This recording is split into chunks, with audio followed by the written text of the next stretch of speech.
शिखापुर गांव में भूजन अपनी बीवी और अपनी एक बेटी और बेटे के साथ रहा करता था। वो खेत में सब्जियां उगाता और उन्हीं सब्जियों को बाजार में जाकर बेचता था। सब्जी ले लो, सब्जी ताजा ताजा हरे भरे सब्जी, सब्जी ले लो सब्जी। अरे भाई साहब, मुझे 2 किलो भिंडी और टमाटर दे दो। अरे भूषण भाई, तुम्हारे खेत की सब्जियां पूरे बाजार में सबसे फ्रेश और स्वादिष्ट होती हैं। मुझे 3 किलो प्याज और 2 बड़ी जोड़ी मेथी देना, और साथ ही 20 रुपए का थोड़ा पुदीना भी डाल देना। जी शुक्रिया, मैं अभी आपकी सब्जियां पैक कर देता हूँ। गर्मी का मौसम आ चुका था। भूषण तपती धूप में सब्जियां बेचा करता था। उसकी बीवी उसे रोजाना ठंडा नींबू वाला पानी बनाकर दिया करती थी। जल्दी करो फाल्गुनी, मुझे देरी हो रही है बाबा।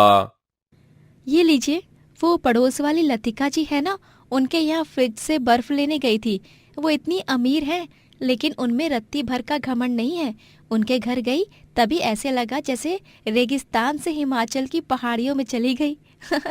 क्योंकि उनके घर में तो हर तरफ एसी लगी हुई थी।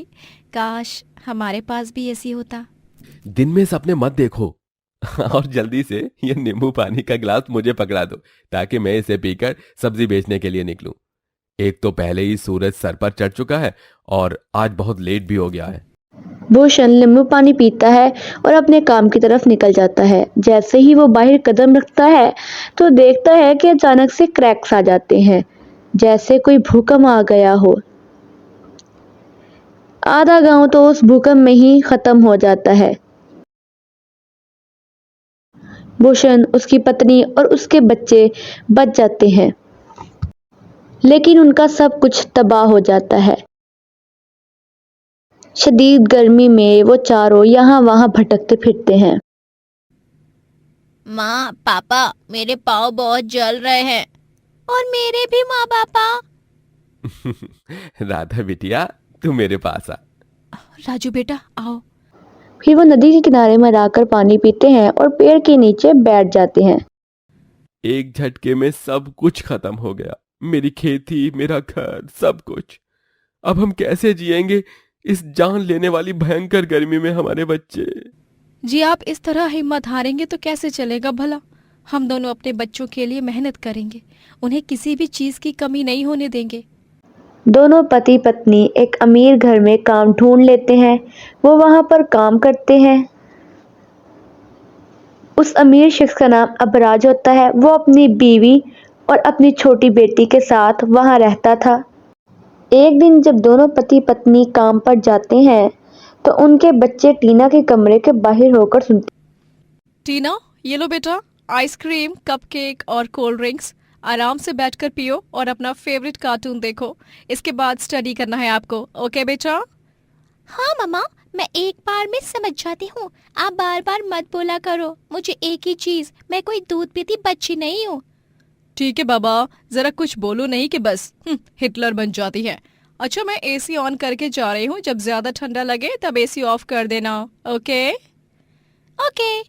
टीना के कमरे का एसी ऑन हो जाता है, जिसकी ठंडी ठंडी हवा बाहर भी आ रही थी, जिसका आनंद राधा और राजू दोनों छुपके से ले रहे थे। वाह यार राजू, है ये टीना कितनी भाग्यवान है ना, इसके कमरे में तो एसी है। हाँ हाँ राधा, काश हम भी एसी में ही रह पाते। तभी टीना उन दोनों को देख लेती है और वो गुस्से से आग बबूला हो जाती है। तुम दोनों गरीब फटीचर लोग यहाँ पर मेरे कमरे के बाहर खड़े रहकर फ्री फंड में एसी की हवा खा रहे हो। बेवकूफ, बेशर्मो, हाँ निकल जाओ यहाँ से। टीना राधिका को धक्का मारकर गिरा देती है। फिर वहां पर चारों ही आ जाते हैं। राधा बिटिया, राजू बेटा, तुम दोनों ठीक तो हो ना? तुम्हें ज्यादा चोट तो नहीं आई ना? नहीं पापा, हम ठीक हैं। पक्का ना बच्चों? हाँ माँ, पक्का। मम्मा पापा, ये दोनों गरीब मेरे रूम के बाहर खड़े होकर एसी की हवा खा रहे थे। सागरिका और धनराज गुस्सा हो जाते हैं और फाल्गुनी और भूषण को खूब सुनाते हैं। अरे तमीज वगैरह कुछ सिखाया है कि नहीं तुम दोनों ने अपने बच्चों को? हमने गलती कर दी, जो तुम्हारे गंदे घटिया बच्चों को हमारे साफ और सुंदर से घर में आने दिया।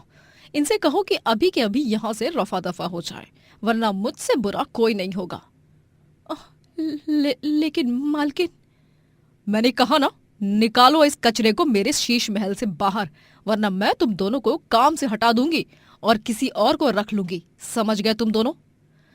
दोनों मजबूरी के तहत अपने बच्चों को झोंपड़ी वापस जाने के लिए कह देते हैं। वो भी बगैर कुछ कहे वापस चले जाते हैं। कुछ दिन जब बीत जाते हैं तो थोड़े से पैसों से वो किराए का मकान ले लेते हैं, जिसमें वो रहने लगते हैं।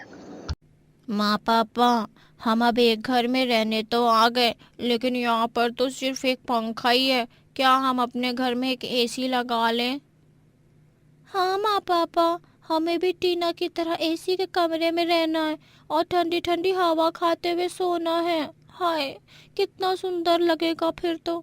मुझे माफ कर दो मेरे बच्चों, लेकिन मैं तुम्हारी ये मांग पूरी नहीं कर सकता, क्योंकि हम इतने पैसे नहीं कमाते जो हम एसी खरीद सकें।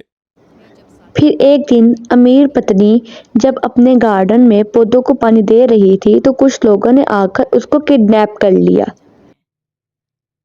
मालकिन! फाल्गुनी, चलो जल्दी, हम साइकिल पर सवार होकर उनका पीछा करेंगे। तुम साइकिल के पीछे बैठकर पुलिस को फोन लगाओ, तब तक जल्दी जल्दी। फिर दोनों साइकिल पर बैठकर वैन का पीछा करते हैं और वैन को रोक लेते हैं। फिर किडनैपर्स को बहुत मार पड़ती है। तभी वहां पर पुलिस आ जाती है और पुलिस उन किडनैपर्स को ले जाती है। बाद में जब ये बात धनराज और टीना को पता लगती है तो वो अपनी गलती पर बहुत पछताते हैं। धन्यवाद भूषण, फाल्गुनी। मैंने तुम दोनों के साथ कभी अच्छा व्यवहार नहीं किया, लेकिन तुम दोनों ने फिर भी मेरी जान बचाई, अपनी जान जोखिम में डालकर। थैंक यू अंकल आंटी, मेरी मम्मी की जान बचाने के लिए। मेरी तरफ से आपको और राधा राजू को भी सॉरी। ये लो भूषण, मना मत करना। इन पैसों को हमारी तरफ से प्यार भरा नजराना समझना। हमें अपनी गलती का पश्चाताप हो चुका है। वो दोनों गरीब पत्नी और पति से माफी मांगते हैं। फिर उनको दिए गए पैसों से वो अपने घर में एसी लगवा लेते हैं, जिसकी वजह से वो चारों अच्छी खुशी जिंदगी गुजारते हैं। ये हमारे घर एसी आ गई, एसी आ गई।